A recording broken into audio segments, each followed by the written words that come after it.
Back to clean news UP. चलिए देखते हैं उत्तर प्रदेश की 25 फटाफट बड़ी खबरों को। इससे पहले आप न्यूज को कहां से देख रहे हैं हमें कमेंट में बताना बिल्कुल ना भूलें।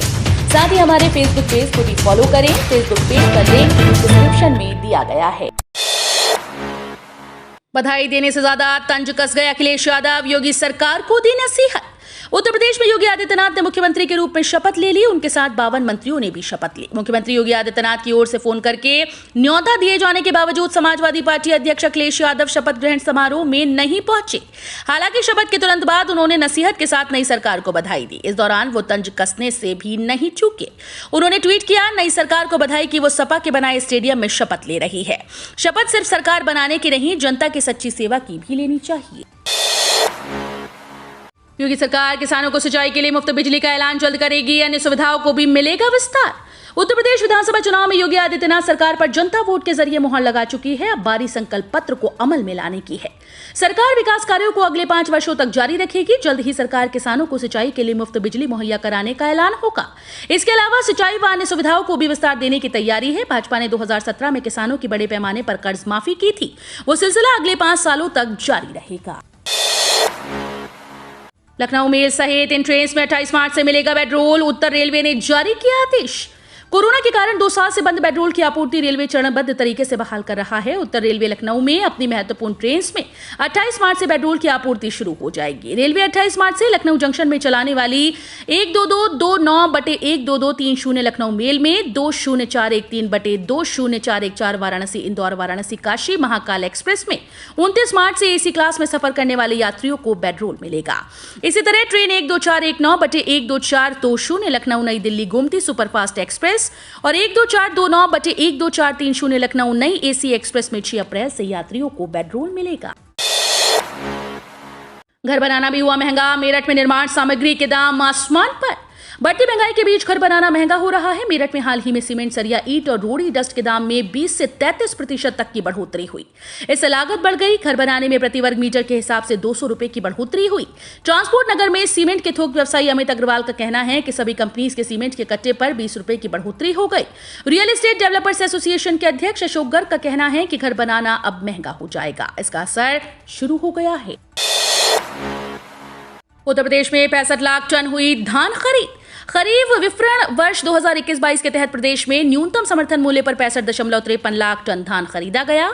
धान की यह खरीद पिछले साल 1 अक्टूबर से शुरू होकर इस वर्ष 7 मार्च तक हुई। इस दौरान 11,01,945 लाख से ज्यादा किसानों से धान खरीदा गया। धान बेचने के एवज में किसानों को 12,717.66 करोड़ रुपए का भुगतान हुआ।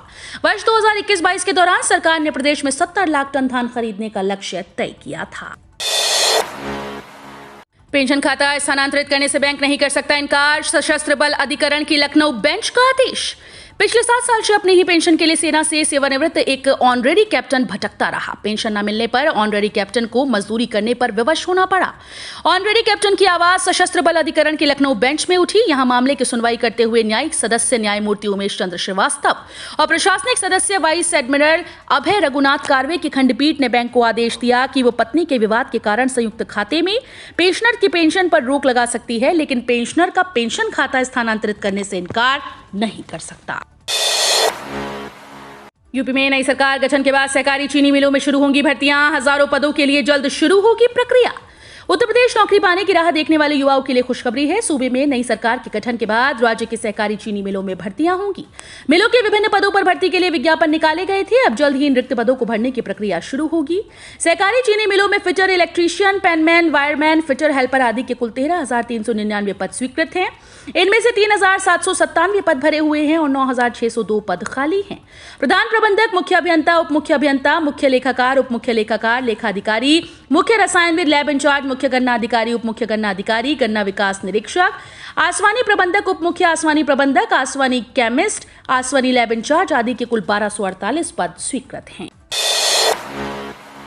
उत्तर प्रदेश के जिलों में लगातार चौथे दिन बढ़े पेट्रोल और डीजल के दाम।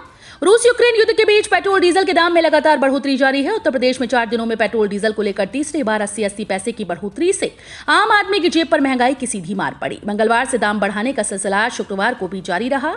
तेल कंपनीज ने पेट्रोल की कीमत 80 पैसे और डीजल की कीमत कहीं 80 तो कहीं 79 पैसे बढ़ा दी है।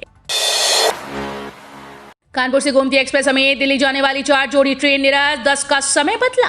प्रयागराज मंडल के सोमनाथ स्टेशन पर नॉन इंटरलॉकिंग कार्य के चलते गोमती एक्सप्रेस समेत दिल्ली जाने वाली 4 जोड़ी ट्रेन निरस्त कर दी गई। हालांकि प्रतिदिन चलने वाली ये ट्रेन एक फेरे के लिए निरस्त की गई। इसके साथ ही 10 ट्रेन को रेगुलेट यानी समय परिवर्तन किया गया। ये ट्रेन भी 10 मिनट से करीब 1 घंटे तक रेगुलेट रहेंगी। हालांकि इन ट्रेन का सेंट्रल स्टेशन पर कोई प्रभाव नहीं पड़ेगा। धान के बाद अब गेहूं के लिए भी काल बना मौसम, 20% तक घट सकता है उत्पादन। एक तरफ सरकार किसानों की आय दुगना करने का दावा कर रही है तो दूसरी तरफ प्रकृति की मार से किसान परेशान हैं। मार्च माह में तापमान 39 डिग्री तक पहुंचने का परिणाम है कि बाल लगने के साथ ही गेहूं की फसल सूखने लगी। तेज धूप के कारण दूध मरने से दाने पतले हो रहे हैं। इससे गेहूं का उत्पादन 20% तक घटने की संभावना बढ़ गई, जो किसानों के सपने को तोड़ने जैसा है। कारण है कि अगर गेहूं का अच्छा उत्पादन न हुआ तो किसान कर्ज में डूब जाएगा। उत्तर प्रदेश में एक बड़ा बैंक बंद, जमाकर्ता परेशान, कैसे मिलेगा जमा धन। आरबीआई ने एक और बैंक बंद कर दिया है। आरबीआई के निर्देश के बाद यह लगातार चौथा बैंक है जिसे बंद किया गया। बंद होने वाले सभी बैंक कोऑपरेटिव बैंक हैं। जिस बैंक का भी बंद करने का निर्देश दिया गया है वो उत्तर प्रदेश से संबंध रखता है। आरबीआई के इस सख्त कदम के बाद अब जमाकर्ता परेशान हैं। जमाकर्ताओं के मन में सवाल उठ रहा है कि जमा पैसा वापस मिलेगा या नहीं, या कितना पैसा मिलेगा। अब आप में उत्सुकता हो रही होगी कि वो कौन सा बैंक है जिसे बंद कर दिया गया। तो रिजर्व बैंक ने उत्तर प्रदेश के पीपल्स कोऑपरेटिव बैंक लिमिटेड पर रोक लगाने के साथ ही इस बैंक को बंद करने का आदेश जारी कर दिया है। जेल में कैदियों से मुलाकात करने के बदले नियम, हटी रोक, तो अब ऐसे होगी मुलाकात, जानिए नियम। कोरोना संक्रमण के बढ़ते खतरे को देखते हुए सरकार द्वारा जेल में कैदियों से मुलाकात पर प्रतिबंध लगा दिया गया था ताकि कहीं जेल के भीतर कोरोना अपना पांव न पसार ले। अब कोई भी व्यक्ति कैदियों से मुलाकात करने के लिए उससे 72 घंटे पूर्व की आरटीपीसीआर नेगेटिव रिपोर्ट साथ में लेकर आएगा। एक कैदी से सप्ताह में सिर्फ एक ही बार कोई भी व्यक्ति मुलाकात कर सकता है। यदि आपके पास आरटीपीसीआर टेस्ट नहीं कराया तो आपको कोरोना वैक्सीन की दोनों डोज लगने का प्रमाण पत्र लेकर जाना होगा, तभी आप कैदियों से मुलाकात कर सकते हैं। ये जानकारी देते हुए जिला कारागार के जेलर ने बताया कि कैदियों से मुलाकात करने वाले व्यक्ति को कोरोना प्रोटोकॉल का पूरी तरह से पालन करना अनिवार्य होगा। 9534 एसआई भर्ती परीक्षा रिजल्ट का इंतजार, जल्द खत्म होने की उम्मीद। उत्तर प्रदेश पुलिस भर्ती प्रोन्नति बोर्ड की यूपी पुलिस में उपनिरीक्षक के 9534 पदों पर नवंबर-दिसंबर में हुई लिखित परीक्षा के रिजल्ट का इंतजार जल्द खत्म होने की उम्मीद है, क्योंकि उत्तर प्रदेश में नई सरकार का गठन किया गया और योगी आदित्यनाथ मुख्यमंत्री पद की शपथ ग्रहण की है। इससे पहले माना जा रहा है कि 10 मार्च को यूपी विधानसभा चुनाव परिणाम के बाद यूपी पुलिस एसआई परीक्षा का रिजल्ट जारी कर दिया जाएगा। अब मदरसों में गाना होगा अनिवार्य रूप से राष्ट्रगान, शिक्षकों के लिए भी तैयार होगा मानक। उत्तर प्रदेश के मदरसों में राष्ट्रगान अनिवार्य कर दिया गया है। सभी मदरसों में पढ़ाई शुरू करने से पहले अन्य दुआओं के साथ छात्र और छात्राओं को राष्ट्रगान गाना होगा। उत्तर प्रदेश मदरसा शिक्षा परिषद ने इसे लेकर आदेश जारी किया। मदरसा बोर्ड के अध्यक्ष इफ्तिखार अहमद जावेद की अध्यक्षता में बैठक की गई जिसमें यह फैसला किया गया। बैठक में मुंशी, मौलवी, आलिम, कामिल और फाजिल के पेपर 14 से 27 मई तक होगी। माध्यमिक शिक्षा परिषद ने कहा कि स्कूल में गर्मी की छुट्टी और यूपी बोर्ड परीक्षा की कॉपीज के मूल्यांकन की वजह से कॉलेज खाली नहीं रहेंगे, इसलिए मदरसा बोर्ड की परीक्षाएं मदरसों में ही कराई जाएंगी। अलर्ट, पीएम किसान सम्मान निधि योजना की 11वीं किस्त आने वाली है, तुरंत ही केवाईसी करा लें, 31 मार्च है अंतिम डेट। प्रधानमंत्री किसान सम्मान निधि योजना के तहत किसानों के बैंक खाते में सालाना 6,000 रुपए की आर्थिक मदद देती है। इन पैसों को 2-2 हजार की 3 किस्तों में भेजा जाता है। सरकार लाभार्थियों के खाते में 10 किस्तों के पैसे ट्रांसफर कर चुकी है। मौजूदा समय में किसानों को 11वीं किस्त का इंतजार है। अगर अब तक केवाईसी आपने नहीं कराई है तो तत्काल करा लें। संभावना जताई जा रही है कि केंद्र सरकार अप्रैल के पहले हफ्ते में प्रधानमंत्री किसान सम्मान निधि योजना के लाभार्थियों के बैंक खाते में 2,000 रुपए की किस्त भेज सकती है। पोस्ट ऑफिस की इस स्कीम में 10,000 जमा करने पर 16 लाख रुपए मिलने की है गारंटी। पोस्ट ऑफिस अपने ग्राहकों के लिए समय समय पर ऐसी स्कीम लेकर आता है जिसमें छोटा छोटा निवेश करने पर निर्धारित समय में मोटा मुनाफा मिलता है। पोस्ट ऑफिस में जमा रकम इसलिए सुरक्षित रहती है क्योंकि ये सरकार के अधीन है। ये सरकार की गारंटेड योजना है। शेयर बाजार की तरह इसमें रिस्क नहीं, बस समय से रेगुलर पैसे जमा करना होता है। आज हम आपको पोस्ट ऑफिस की ऐसी स्कीम के बारे में बताने जा रहे हैं जिसमें हर महीने 10,000 रुपए जमा करने पर गारंटीड 16 लाख रुपए मिलेंगे और इस स्कीम का नाम है post office RD scheme. Post office की आरडी स्कीम में आप हर महीने 10,000 रुपए से जमा कर 16 लाख रुपए से भी ज्यादा पा सकते हैं। आरडी स्कीम पर सालाना 5.8% ब्याज मिलता है जो आगे चलकर कंपाउंड इंटरेस्ट के हिसाब से जमा रकम पर रिटर्न करता है। खाद्य तेलों की महंगाई थामने में जुटी सरकार, सरसों तेल के वायदा कारोबार पर रोक। रूस यूक्रेन युद्ध और वैश्विक बाजार के बदलते रुख के बीच खाद्य तेलों की अंतर्राष्ट्रीय स्तर पर आपूर्ति बाधित हुई। इसके चलते खाद्य तेलों के दाम में तेजी का रुख है। महंगे आयातित खाद्य तेलों का सीधा असर घरेलू बाजार पर दिखने लगा, जिससे महंगाई बढ़ी। इसे रोकने के लिए तात्कालिक उपाय के तौर पर सरकार ने सरसों तेल के वायदा सौदे पर रोक लगा दी। इसके साथ ही सरसों पर स्टॉक सीमा भी लागू कर दी गई। बेटी के नाम हर महीने 250 रुपए जमा करने पर पाएं 15 लाख रुपए। केंद्र सरकार की ओर से किसानों सहित देश के विभिन्न वर्गों के लिए कई लाभकारी योजनाएं चलाई जा रही हैं। ऐसी ही एक योजना सुकन्या समृद्धि योजना है, जो देश की बेटियों के उज्जवल भविष्य को ध्यान में रखते हुए संचालित की जा रही है।